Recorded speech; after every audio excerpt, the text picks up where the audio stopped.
में गली गली गूंजने लगा कि जान ले लो, हमें दिक्कत नहीं है, जमीन नहीं देंगे, क्योंकि जान लेने के बाद अगर जमीन रहा तो हमारी अगली पीढ़ी खेती कर ले। टाइगर जयराम महतो यह बात तो बिल्कुल सच बोला है, क्योंकि जंगल जमीन या आदिवासियों का है ना कि दूसरों का। इसीलिए लड़ाई करके मारो ताकि नेक्स्ट पीढ़ी आने वाला है वो जमीन में कुछ उगा के कुछ खा सके। चलो इस वीडियो को देखते हैं और जानते हैं कि टाइगर जयराम महतो जमीन के रायत के बारे में क्या क्या मुद्दा उठा रहे हैं।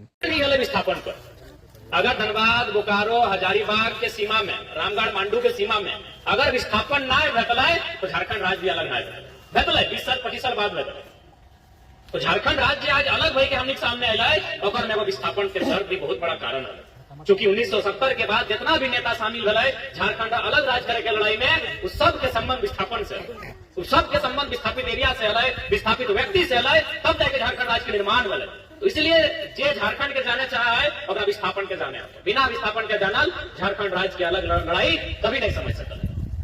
आज बहुत दुख है, आज दुर्भाग्य भी है, हमने बदकिस्मती भी है कि आज 60 साल 50 साल 70 साल हो गए कोणार्क डैम रहे, तेनू घाट के डैम रहे, चांडिल डैम रहे, मैथन या पंचेत के डैम रहे।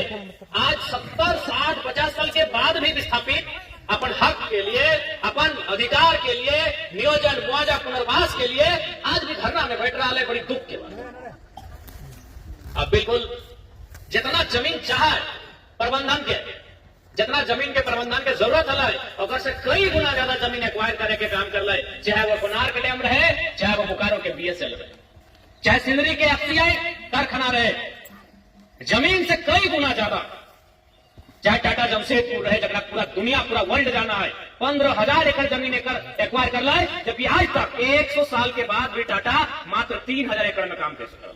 12,000 एकड़ जमीन वहां के कुर्मी, वहां के आदिवासी, वहां के समाज भटवार मुझे भी समाज अपने सबके एकदम छीन के ले ये परिस्थिति आज इस राज्य की, यानी कई गुना ज्यादा 3,000 यानी 15,000 एकड़ कब्जा कर ले, यानी 5 गुना जमीन ज्यादा ले ले। वही हाल आज कोणार्क के, इस राज्य की परिस्थिति आज यही वही गए, चाहे टाटा रहे चाहे कोणार्क रहे, यहाँ के आदिवासी, यहाँ के दलित, यहाँ के पिछड़ा 2-4 जगह अदर के भी, तो कुल मिलाई के आज इस राज्य में केवल और केवल विस्थापन के नाम पे चल गया। आज देखा इस राज्य में एक नारा दिया लगा कि जान देंगे जमीन नहीं देंगे। तो आखिर हम लोग सोच लिए कि भाई एक आदमी काहे ही नारा दिया लगा, जमीन कीमती भय गए यार, जान सस्ता भय गए कि जान दे देंगे लेकिन जमीन नहीं देंगे। आखिर ये नारा झारखंड में क्यों गुजरने लगा? जब हम सोच लिए, समझ लिए, पढ़ लिए, जान लिए तो समझ में एक बात लाए कि एक से पहले जगह जगह जमीन ले लाए और आज तक न्याय नहीं मिला, यानी जमीन के बदले न्याय नहीं मिलने के कारण झारखंड में नारा गूंजने लगा कि जान हमारी अगली पीढ़ी खा लेगी। इसलिए नारा झारखंड में गूंजा कि भाई जान ले लो, कोई दिक्कत नहीं, हम जमीन नहीं देंगे, क्योंकि आपने जमीन जो बोल के लिया है कि वो ठगने का काम किया है। आपको जमीन चाहिए था 2 डिसमिल, आपने 2 एकड़ जमीन लेने का काम किया है। ये बहुत दुख का दुर्भाग्य की बात है। आज चूंकि सत्र समाप्त हो गया है और इस बार के जो बजट सत्र भला में हम 2-3 बार विशुनगढ़ कोणार्क डैम के मामला 2-3 बार उठाइए कि आज भी कोणार्क डैम के विस्थापितों को न्याय नहीं मिल पाया है। हम 2-3 बार विशुनगढ़ कोणार्क डैम के मामला सदन में उठा लिए। उसके बाद भी 3 तारीख के हमने के रांची में पुस्तकालय समिति और खाद्य आपूर्ति समिति के बैठक है, विधानसभा हम जाए वाला ही है। माही जी आपसे हम यही कहेंगे कि एक याचिका होता है, जब सत्र नहीं चलता है तो उस समय एक अतारांकित प्रश्न होता है, एक याचिका होता है और एक निवेदन होता है। तो आप एक निवेदन सचिव के नाम से बनता है, विधानसभा सचिव के नाम से, और याचिका विधानसभा अध्यक्ष के नाम से बनता है। उसमें कोई विधायक आपका प्रति हस्ताक्षरित कर देंगे। तो आप एक याचिका तैयार कीजिए, उसमें शीर्षक रहेगा याचिका, और उसमें आप जो देंगे वो विधानसभा अध्यक्ष को पत्र लिखेंगे। आप उस पत्र को तैयार कीजिए। 3 तारीख को हम रांची जाएंगे, उसमें हम काउंटर हस्ताक्षर कर देंगे विधायक होने के नाते, और उस आपकी याचिका को हम विधानसभा तक ले जाएंगे। ऐसा नहीं है, हम वो विधायक नहीं है कि हम जुलाई का इंतजार करें जब मानसून सत्र चलेगा। हम वो विधायक हैं जो जब जरूरत पड़ेगी हम काम करने के लिए तत्पर रहते हैं। तो याचिका बना के दे दें, उस याचिका के विधानसभा में लेके जाके दे दे। जहां तक बता हमने हर संभव लड़ रहा लिए और विशेष हमारा भाषण के उद्देश्य हम यहाँ आए हैं, तो निसंदेह आज कोणार्क डैम लड़ने का जो हमारा तरीका है उससे अभी लड़ लेते हैं। भारत देश दोनों का है, भारत देश महात्मा गांधी का भी है और भगत सिंह का भी है। तो एक बार महात्मा गांधी को भी लोग बहुत मानते हैं, बापू हैं, तो बापू का ही रास्ता, धरना में जो बैठे हैं महात्मा गांधी का रास्ता है। जब लोग धरना में बैठे हैं, निवेदन कर रहे हैं, ये गांधी का रास्ता है। ये जो हम याचिका लिख के विधानसभा अध्यक्ष को देने की बात कर रहे हैं, ये गांधी का रास्ता है। मीडिया में आके आपके इस विषय को बताएंगे, ये गांधी का रास्ता है। तो एक बार चूंकि भारत देश बापू का भी है, एक बार हम लोग गांधी का रास्ता जो उन्होंने बता के गया है, जो गए हैं रास्ते को, उस रास्ते पर हम लोग देख लेते हैं। और नहीं तो फिर कहावत है ना, मरता क्या नहीं करता, भगत सिंह का रास्ता भी शेष है।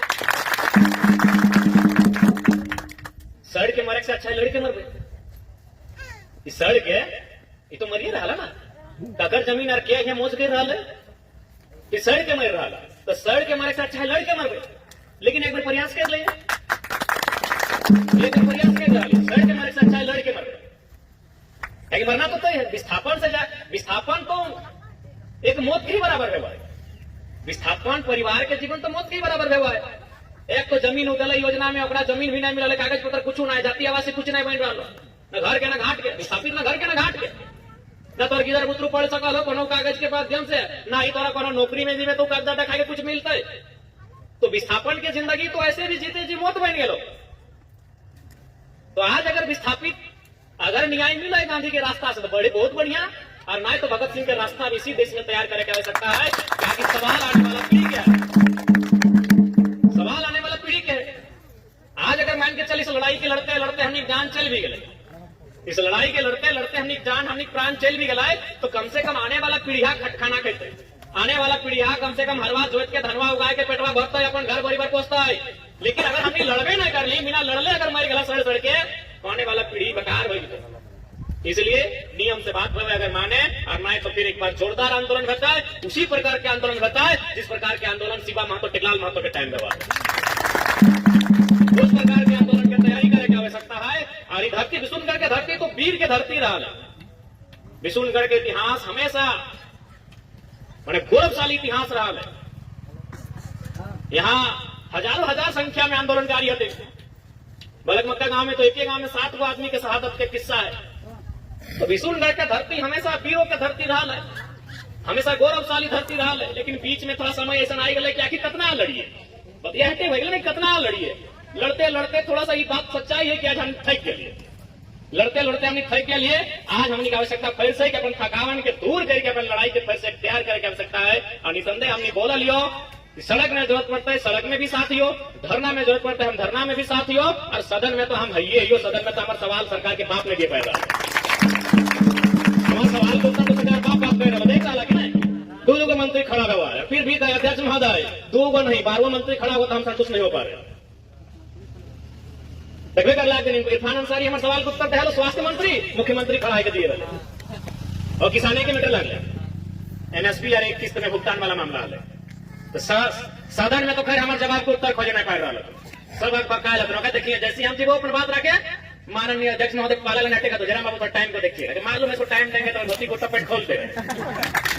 विशेषकर यह वीडियो झारखंड वासियों के लिए है, क्योंकि हमारे झारखंड राज्य में अवैध तरीके से जमीन लेने की कोशिश किया जाता है।